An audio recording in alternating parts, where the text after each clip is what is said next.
Good afternoon. I am lying down because I'm not feeling that good still. I feel better, and I felt better this morning, but I'm still not 100% yet. So, I still have more to say, even though I made one video this morning. Um, I really want to ask everybody, this is something that I just don't understand that exists in some people and not in other people. There are many people who can come take on this practice, meaning Ashtanga Yoga, get up and just practice.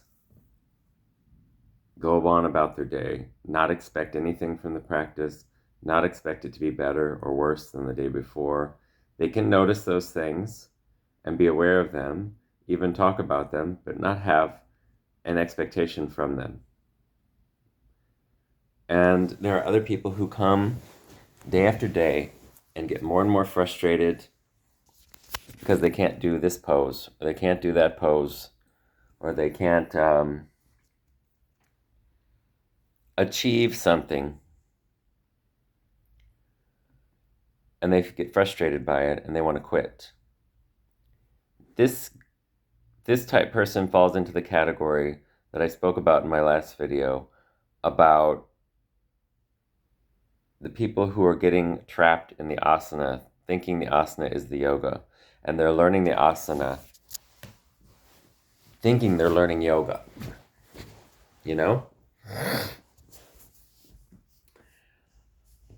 And I remember hearing from Nancy Gilgoff when I was practicing with her, studying with her, about the Tabi used to teach them a lot of things. They spent time with the family. You know, they didn't just go in and practice and then leave. Well, they did that, but they would go back later. They had tea there. They had conference daily, so they were talking about things daily. They ate meals with them back then. Um, so they were hearing and getting an influx of what the whole philosophy and how to live your life is, which is what India offers you. Whereas the newer teachers didn't have that. Newer meaning since Patabi died. And I'm not putting this on Sharat, but, well, there's also a difference there too. Patabi didn't really stop people until the 90s. He would put everyone in every pose if he had to and let them go on about it and do their next thing.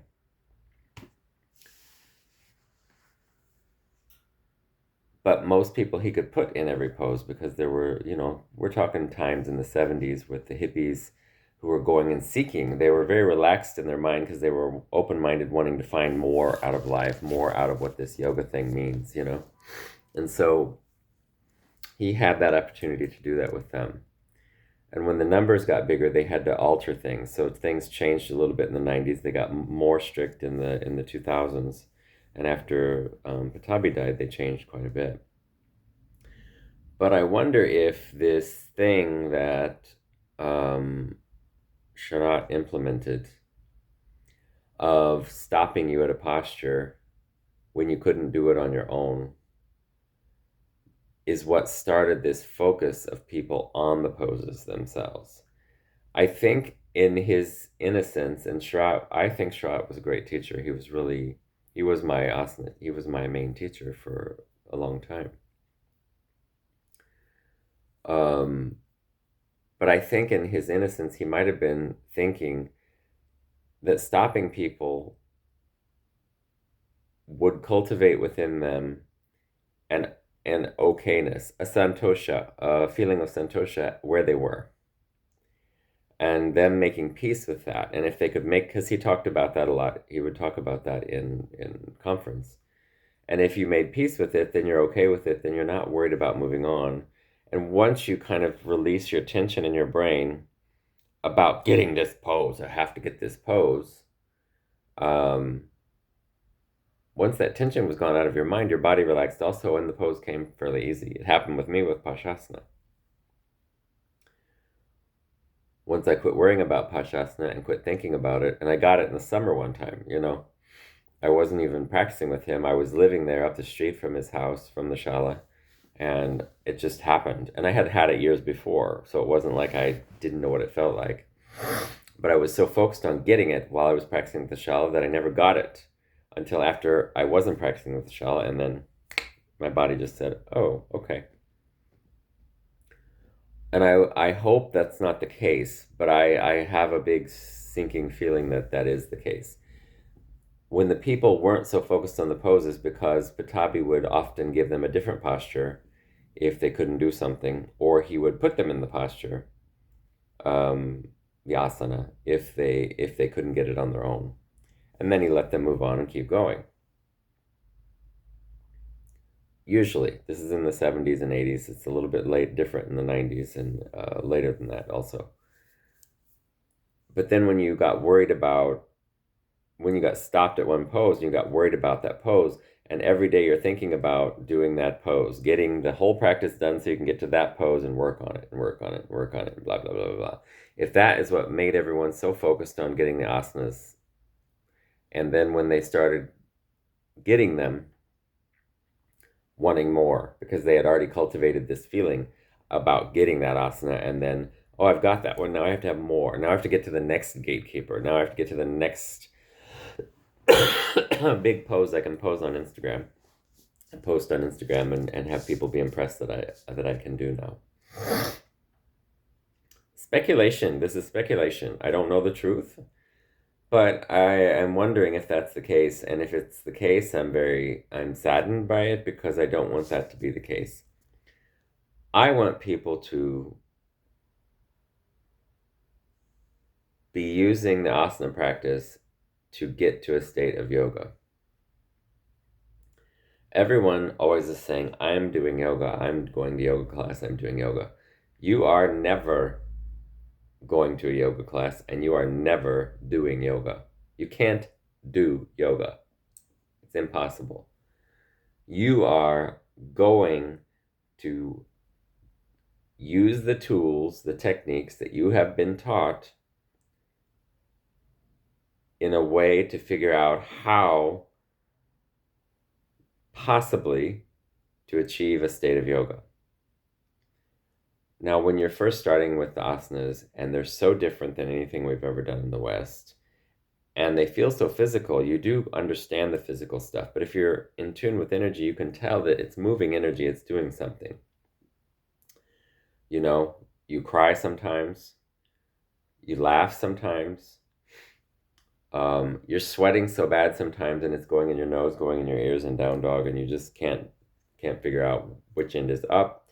When you're first learning a Shirshasana headstand, and you're going up and you fall over and you cannot figure out where you are in space when you get upside down, and then you flop one way or the other until you kind of get used to the feeling of the foundation is here now. It's not in my feet, it's here, and I can go up with that foundation knowing that I can shift my awareness in that direction.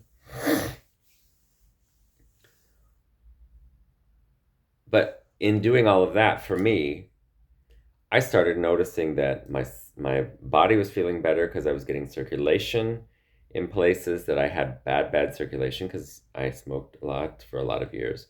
I drank a lot of alcohol for a lot of years. I did a lot of things with this body for a lot of years that had made it less optimally functional.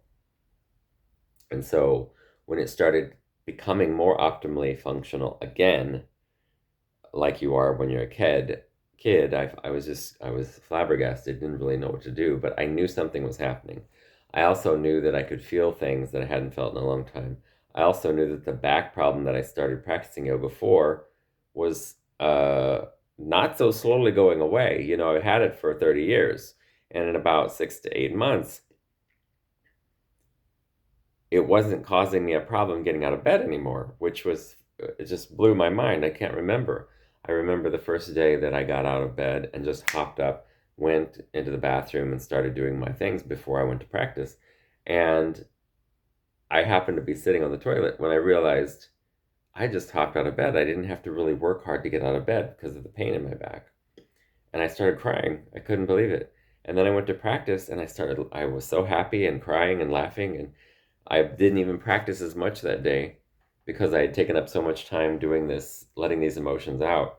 Um, I also remember another time when I was in a class, because I took this class for about a month at this place in America, in St. Louis, before I found the Ashtanga practice. So it was maybe about 3 weeks, I guess. And I started Ashtanga on March 1st. And a lady in front of me was telling a story about how she had just bawled in another class that she was taking, and it was a vinyasa class. And she just broke down in tears and started crying. And I thought, Jesus, I don't want that to happen to me. I'm not interested in letting all my emotions out, because I knew all the emotions I had buried in my childhood, because I felt emotions. I was a very emotional kid, but, you know, there were a lot of things that caused me to bury things. And I knew that there was stuff there that I didn't really want to deal with. I didn't know what, I didn't know the extent of it, but I knew there was stuff there. Anyway, so when emotions come up, it's one of the healthiest things you can have happen in yoga, and it happens sometimes daily for a while until you work through whatever issues is floating to your surface. And there's nothing wrong with that, but that's also a lesson you have to learn to figure out. It's okay to let them out. It's okay. Nothing wrong with it. Anyway, I just wanted to present this idea that I was thinking about, if stopping people is what got them focused on the asanas. But I also want to ask people's opinions. So please comment if you happen to see this. How would you teach someone or be taught by someone how to approach the asana practice as just a daily thing that gets you in the right space, and not teach people to cultivate this longing for the next pose or getting the next pose? The thing is that I'm teaching primary series to probably the majority of the people. And the majority of the people who are kind of stuck in primary series are longing for poses in intermediate series. But when they get there, they don't realize how freaking hard intermediate series is. They just don't get it. Intermediate series is hard in a different way. And some poses aren't as hard for people, so it seems easier. But it does different things to your body, it does different things to your nervous system, so it affects you in a different way, and it's harder to deal with. So I want to be able to figure out how to teach people to be okay where you are, and just use the practice as a reset button in the morning.